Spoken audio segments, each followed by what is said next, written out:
Hello team, welcome to another ATP Geopolitics video with myself, Jonathan MSP. This is Ukraine War news update, first part thereof for the 13th of July 2024.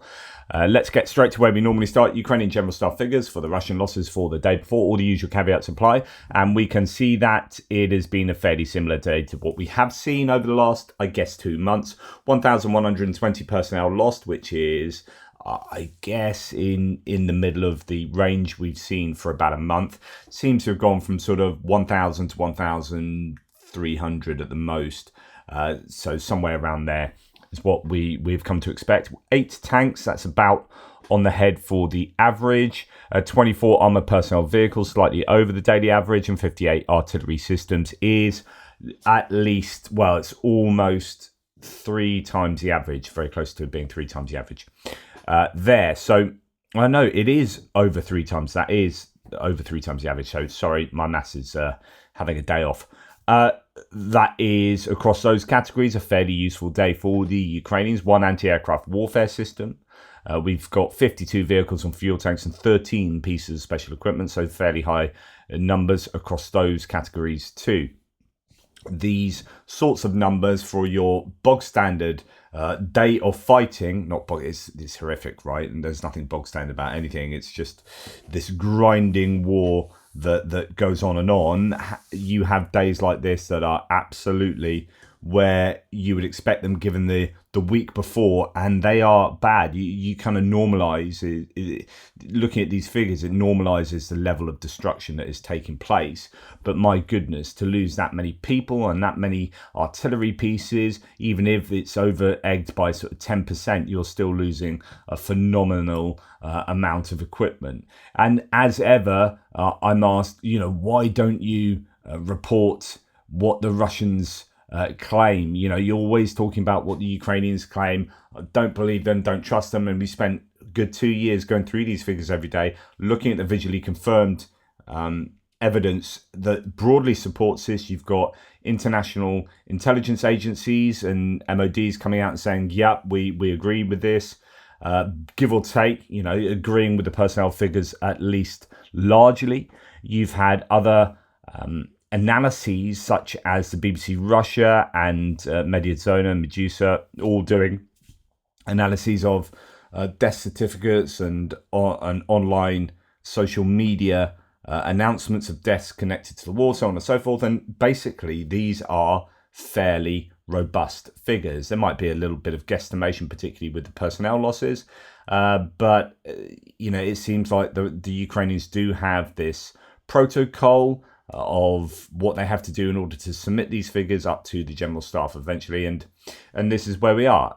And why don't I listen to the Russians? Because the Russians outright lie. Like, they lie in ways that are just so obvious. Like for example, whenever it was earlier in the war, I've not looked at their stats recently, but the Ukrainians were supposed to have lost over double the amount of aircraft they started the war with. And it's like, okay, well, we know they've been given a few MiG-29s by Slovakia and whatnot, but that is just physically impossible, especially when they still have an active air force using the same planes that they had at the beginning of the war, so on and so forth.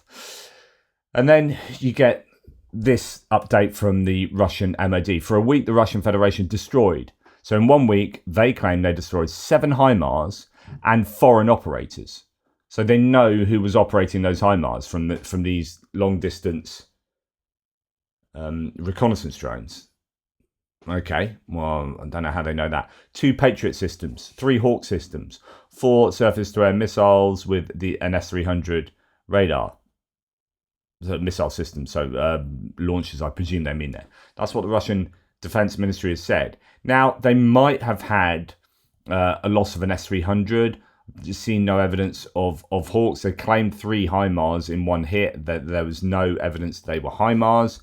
So there are some claims from the Russians that might have some justification, but it's a little bit open. But to go this far is just nuts. It's not true. And another 500 Abrams and 200 Leopards. Do we believe? No, of course not. So we take the Ukrainian claims with like a pinch of salt. We take the Russian claims with like an entire salt mine dumped on our heads. Yeah, there you go. Now, and this is the kind of skepticism that we come to expect from people who are trying to be somewhat accurate. Possibly an S-300V air defense complex was hit in Mariupol. So we know there's a strike at the Mariupol airbase. And we know, as far as I understand this, we know that there was an S-300 there in previous satellite images. And then that place was struck. And we're unsure as to whether an S-300 was taken out. But there is a distinct possibility that that may well have happened. Special Kherson Cat also talks about this. Strikes explosions were reported in Mariupol from the direction of the airfield. Early on the satellite imagery, Russian S-300 air defense system was visible near the geolocated targeted area in Mariupol. And there you go. So the Russians could have lost another S-300. I guess we'll see as further satellite imagery comes out. Now, this is interesting. We have an M46. This is a World War II field gun. Old 130mm caliber. You've got a truck that's crashed into a car on the road, but the interesting point is that it's towing this M46. Now, M46 are proper old howitzers that they've rejected using previously by all accounts, but now we're starting to see them. Indeed, not only do we see these on the road here, there is some imagery of, this is very interesting, says HIMARS. I haven't counted the exact number yet, but they probably have taken about half of the stored 130mm M46 from storage. So actually the update is that they have removed about half of them. M46 130mm field guns on a train. The video is recent, but the exact location is unknown. Earlier, Russia avoided reactivation of the M46 despite around 600 pieces in stock, as showed by HIMARS. Depletion of 122 and 152mm gun stockpiles might change the situation. So if you're starting to see M46s on the front line or being taken to the front line, then you know that Russia are freaking desperate for artillery pieces. These are super old.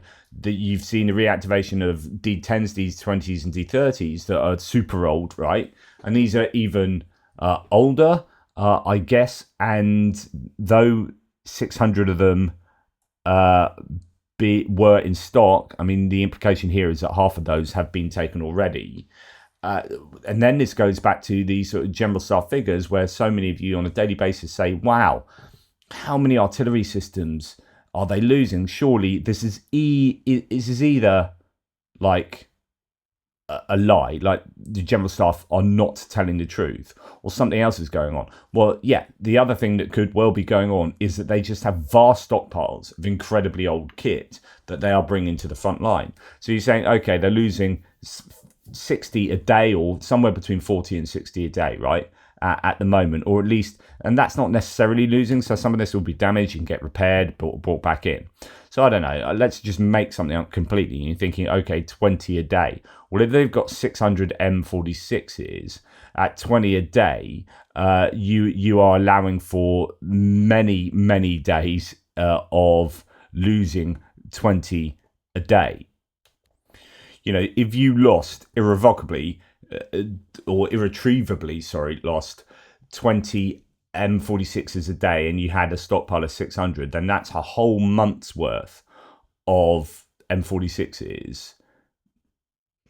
And there you go. But of course, you know, if you're only having some of these damaged and there's a little bit of charitable figures from, say, the general staff, then that can go on longer. And then you've got the stockpiles of D20s and 30s and D10s, 20s and 30s, and then the self-propelled guns. And you put all of these stockpiles together and they're drawing from all of these, then you get the ability for the Russians to sustain huge numbers over an awful long time.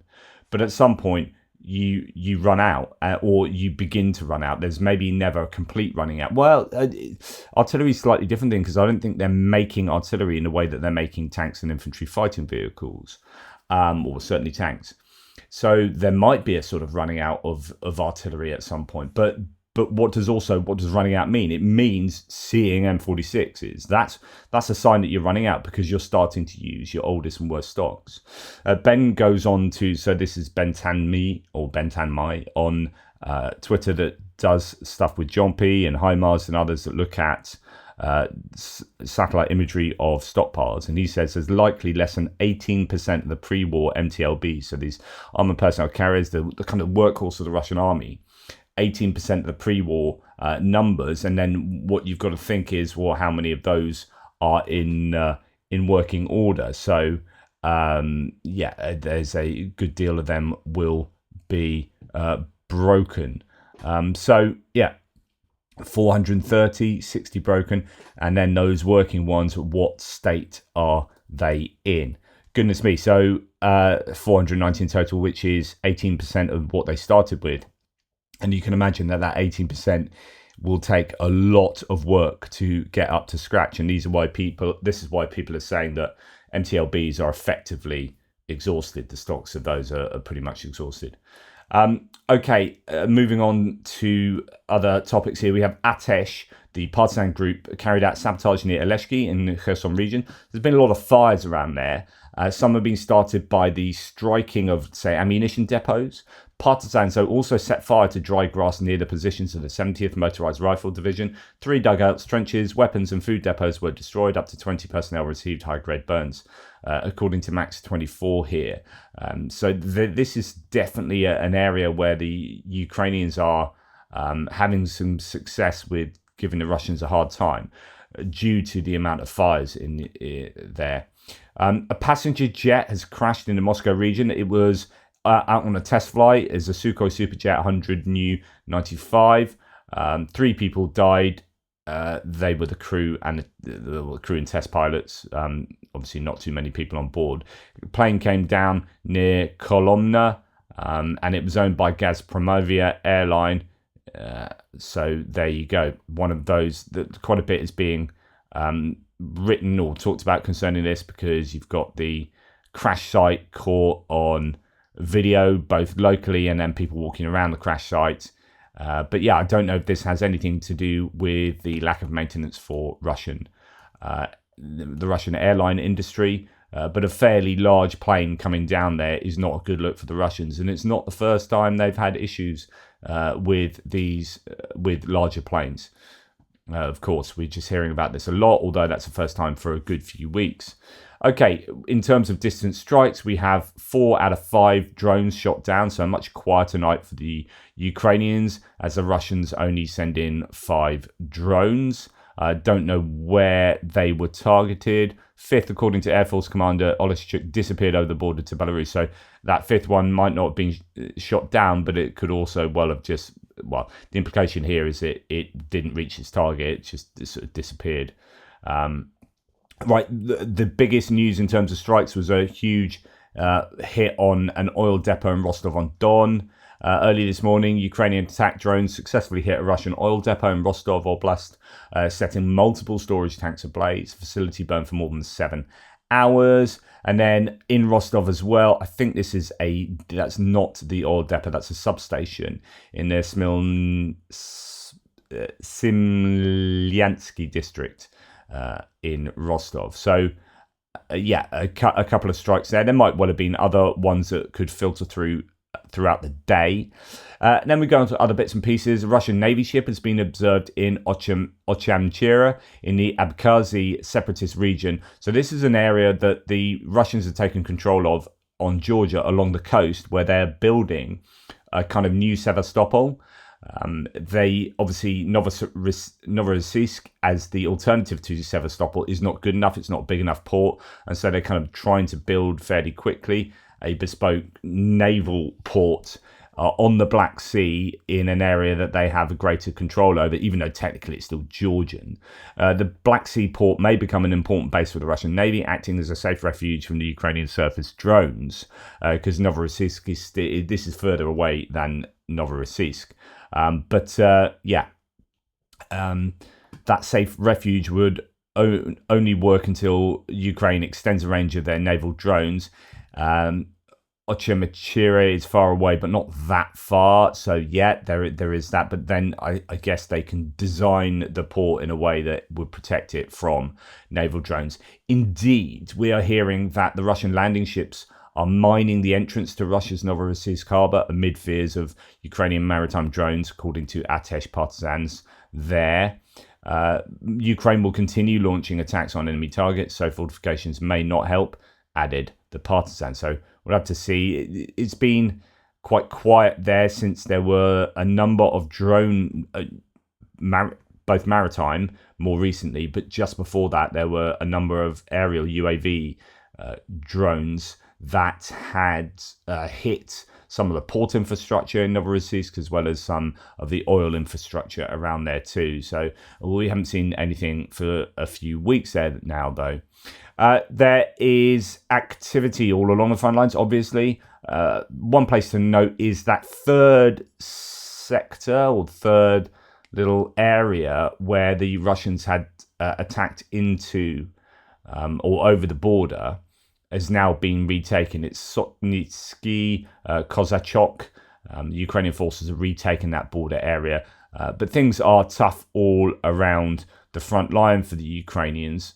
But again, like I keep saying, I think while the defensive capabilities and capacities of the Ukrainians are fairly wafer thin, they don't have a strength in depth, neither do the Russians. Otherwise, I think you would get a much greater amount of territory being ceded by the Ukrainians to the Russians, but I just don't think they have the ability to do that. And they're spread fairly thin themselves, I think, across the front line.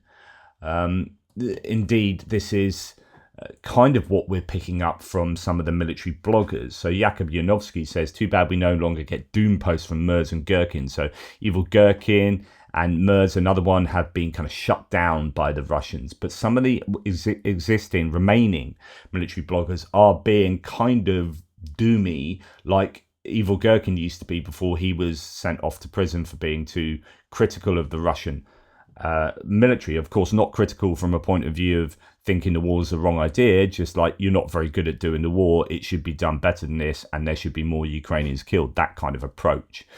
So Andrew Perpetua says, it's honestly interesting seeing multiple prominent Russian mill bloggers talking about the hopelessness of a Russian victory. I think they're starting to realise that they've goofed. Sentiments along the lines of, quote, no matter how many resources we push in, the front line barely moves, or Ukrainian and European production is growing faster than ours, or next year Ukraine will have more resources than us. Which is exactly the sort of thing I've been saying for a couple of years now, that when you look at the prognosis for these two sides, the asymmetry will grow. Like Ukraine is building up its indigenous manufacturing whilst also getting more and more stuff from the West, while Russia is maxing out and not getting considerable, large bits of mechanized equipment and military kit from their partners. They are getting some missiles and then components, but people are afraid to give them like tanks and howitzers and whatnot. And so you are getting this growing asymmetry there that is going to benefit Ukraine, obviously, until you get to a point where Russia are in deep trouble. And this is kind of where some of the mill bloggers are going. Tack on the comments, says Perpetua, about the 152 mil artillery is a dead-end technology due to a lack of investment and development of the 80s onwards. Even their latest models, which Russia cannot even produce due to lack of industrial power, are dramatically inferior to even cheap 155 mil pieces. It's funny seeing the Russian mill bloggers say these things and then turn and see American mill bloggers like, it's hopeless for Ukraine, they should give up North Korean ammo. So the idea is that there is doom posting for the Ukrainians in terms of what we hear in mainstream media. And it's understandable as well, because you see some political stuff like JD Vance and people like that coming out and just slagging off Ukraine. And so you get really down about potential American halting of aid. But actually, there's this ramping up of indigenous production. The Europeans are still remaining fairly solid and consistent. And it is looking all right. It's all about the boots on the ground, right? But the Russians, I don't know. I get a sense that there might be more problems, more cracks are surfacing as each week sort of passes.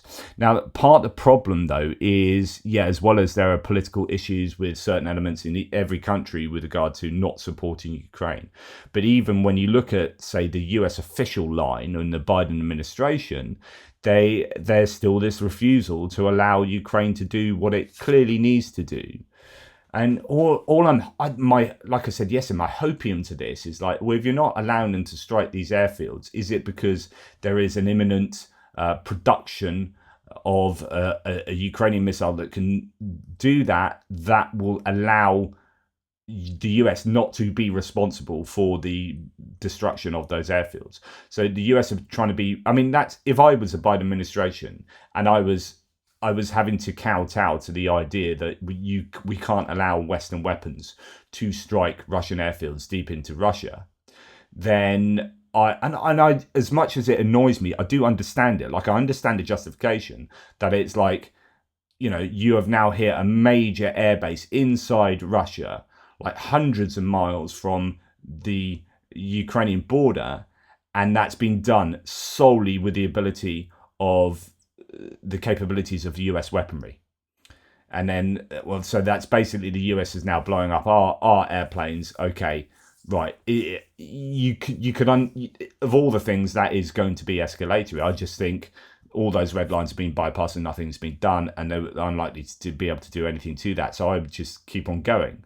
But I do understand how that argument gets made. But if I was in that administration, I'd be like, okay, we won't do that. So we're going to try our bloody hardest to make sure that Ukraine can do that instead with their own missiles. And we are going to very secretly just give them the tech and the industrial capability to be able to construct that as soon as freaking possible. Because those planes are destroying children's hospitals, or those planes are bombing Kharkiv with their guided glide bombs. And that needs to stop. But Ukrainian leaders walked away frustrated after Biden waved off their latest request to lift restrictions on the use of US weapons to strike inside Russia. People familiar with the conversation told our own Alex Ward and Matt. Ukrainian President Zelensky brought up the issue toward the end of the bilateral discussion on Thursday as the NATO summit came to a close, leading Biden to say both sides should keep talking, according to three people familiar. That didn't close the door to eventually lifting the restrictions, but it was still far from a yes, the people said. Zelensky and Andriy Yermak, his chief of staff, were extremely disappointed after the conversation. A person familiar with the matter said, quote, "The feeling is always the same. They will lift restrictions eventually, but some people have to die first. It seems like destroying a children's hospital is not enough," said the person who, like others, was granted anonymity to discuss a private meeting. And that's the thing, is like, what does it take to shift that needle? Like, a children's hospital has just been blown up, and that's not enough to say, yeah, maybe we should allow those airplanes to be destroyed. It's really, really frustrating. And then you get the whole thing about the UK storm shadows. And I'm going to talk about this a little bit later in the military aid segment, because there's a lot of ink being spilt on this. French aid to Ukraine said, with all due respect to the Biden administration and all it has done for Ukraine, the United States is sovereign in its arms export policy, and so is France. This should mutually be respected. In other words, he's saying that, like, France have given permission, the UK initially gave permission, or at least, see, again, there's this argument that actually the UK didn't change its stance. And my understanding is that because there was talk about a third NATO entity not allowing these missiles to be sent, and so these missiles are made between UK, France, and Italy, right? So that in order for a Storm Shadow or a Scout to be sent into Russia, it could be that all three countries have to give permission. So some people are saying that Italy are the ones, because they've been very clear on not using weaponry into Russia. So there's definitely a chance that it's Italy that are not allowing that. But then there's also a lot of people saying, no, it's the US. The US have stopped other nations being able to use that equipment. And so when Starmer possibly either overspoke or was misinterpreted, either way, there had to be a corrective issued by the UK MOD, because either Italy or the US had stated that this wasn't going to work. And I'm not trying to get the UK off the hook here, but I just don't think the UK or France would have a problem with Storm Shadows being used in that way. If it was just a unilateral decision on both nations' parts. French aid to Ukraine says elsewhere, this story gets more and more bizarre. As far as I'm concerned, neither Emmanuel Macron nor Sébastien Lecornu, the defense minister, care about what Kiev does with scouts, as long as only Russian military sites inside Russia are targeted. Michael Weiss says the assumption among weapons experts is that the US is blocking this directly via Kiev, but I agree it's bizarre. Italy would have no say. So Michael Weiss is saying, actually, no, I don't think it's Italy that are blocking this. And the problem is, I think the Daily Telegraph have come out, because the Daily Telegraph are a right-wing newspaper. They look at this and they say Starmer's flip-flopped. So it's all Starmer's fault. But I can't see anyone among the analyst community that seem to think it is actually a flip-flop of the UK. It's much more likely a constraint from an outside entity, and most likely being the US there. And again, I'm not trying to get Starmer off the hook here. That makes the least sense of all of those options. So, in other words, to get Starmer off the hook, if I was trying to do that, I'd be blaming Biden, or the Biden administration, which I do. I think this is probably, but I'm not trying to get Starmer off the hook. I just think that this is the overstretch of the US diktats with regard to allied weaponry. Now, this is a rumour, but it's a rumour that has been kicking around for a little while. Somebody here, Veronica Kitten, some kind of mill blogger, saying a number of sources report F-16 activity over the Odessa region. Planes have allegedly been appearing in the area for a week now. Preliminarily, we are talking about 4 aircraft taking off from Romanian airfields. Could be. The indications are that the Ukraine are going to receive 6 F-16s initially, and by the end of the year, it's either going to be a total of 20 or 20 more. I can't remember. It's not going to be a huge number to begin with, but those 6, it would make sense, as far as I'm concerned, to get them operating over the skies around Odessa, near Romania, maybe shooting down some missiles and drones that are plaguing the Odessa region. But if they are then able to land back in Romania, that's exactly what I'm suggesting should happen, which gives them a really high degree of safety. Now, I just want to go back and talk about the strike on the hospital in Kiev. I was listening to Andrew Perpetua's live stream this morning, and he was saying, and it makes sense now, he was saying that this was probably planned for months, but it was a multi-day operation, that strike on the children's hospital. It wasn't just a missile out of the blue. So you had remember there's 3 days of air bases being hit and air defences being hit. And he said, like, the airbase, Mirorod air base that was hit, you would have had aircraft taken off from there and taking out missiles and drones. So you've taken out that, and then you've got in Poltava region, you've got S-300 being taken out there, which would have been taking out missiles and drones that would have flown to Kiev. These are the places that are protecting Kiev. It's not just about what's directly around Kiev, but it's these other ones that are taking out missiles on the way to Kiev.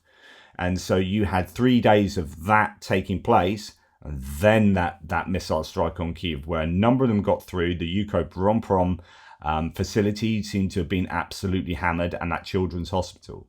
This wasn't just a one-off that happened and they fluked it through. There was some thought went into that, and the degradation of the Ukrainian air defences and aircraft that would have been acting as air defence was a precursor to that strike. So yeah, some thought and some success there for the Russians, if you think killing children undergoing chemotherapy is success. Depends how much of a bastard you are. Anyway, that's the end of this video. Thank you for watching. Please like, subscribe, and share. Take care, and I'll speak to you soon.